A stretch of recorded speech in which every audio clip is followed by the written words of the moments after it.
এই নদীটি দেখে ছোট্টবেলার সেই বয়ে পড়া কবিতাটির কথা মনে পড়ে গেল। আমাদের ছোট নদী চলে বাঁকে বাঁকে, বৈশাখ মাসে তার হাঁটু জল থাকে। পার হয়ে যায় গরু, পার হয় গাড়ি, দুই দার উঁচু তার, ঢালু তার পারে। চিকচিক করে বালি, কোথাও নাহি কাদা, দুই দারে কাশবন, ফুলে ফুলে সাদা।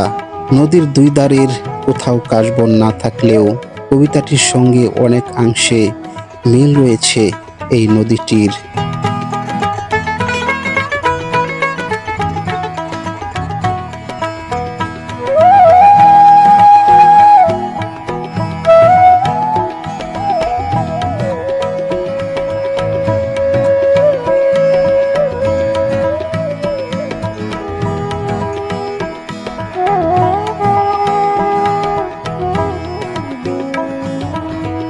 উপরে বিশাল বিস্তীর্ণ সাদা আকাশ, নিচে সবুজ আর প্রকৃতির সৌন্দর্যে মোড়ানো ভারত বাংলাদেশের সীমান্তবর্তী পাহাড়।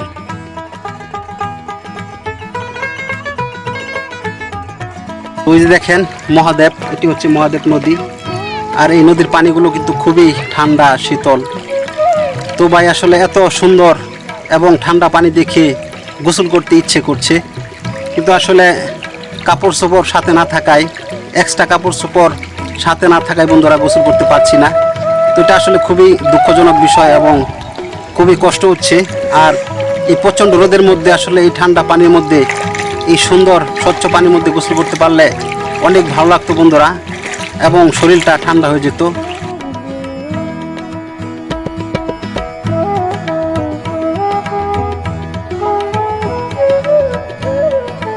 পাহাড়ের বুক চিরে বয়ে চলা প্রবাহমান নদী, নদীটির নাম মহাদেব। নদীটি ভারত থেকে শুরু হয়ে বাংলাদেশের দিকে প্রবাহিত হয়েছে। পাহাড় নদী সৌন্দর্যের সংমিশ্রণে মিলেমিশে একাকার, যেন শিল্পীর রং তুলিতে আঁকা ছবির মতোই সুন্দর।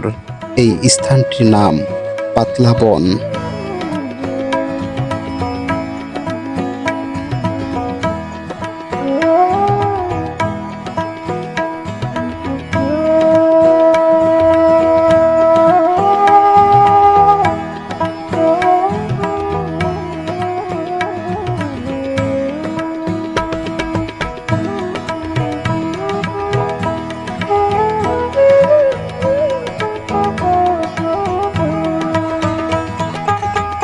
নেত্রকোনা জেলার কলমাকান্দা উপজেলায় এই স্থানটির অবস্থান।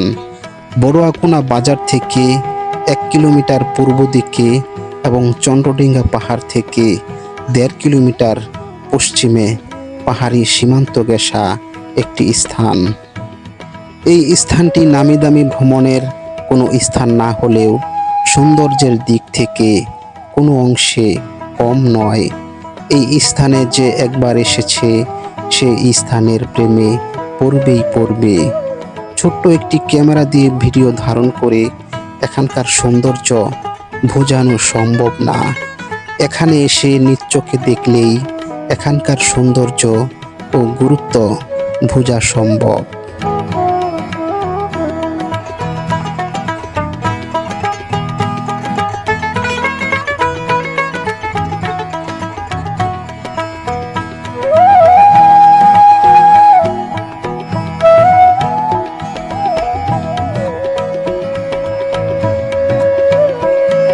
মহাদেব এই নদীটি 2 সিজনে 2 রূপ দেখা যায়। বর্ষাকালে বৃষ্টির পানি দিয়ে টলমল করে নদীর জল, তখন শুধু এই নদীর ভরা পানিতে বড় বড় ট্রলার এবং নৌকা দেখা যায়।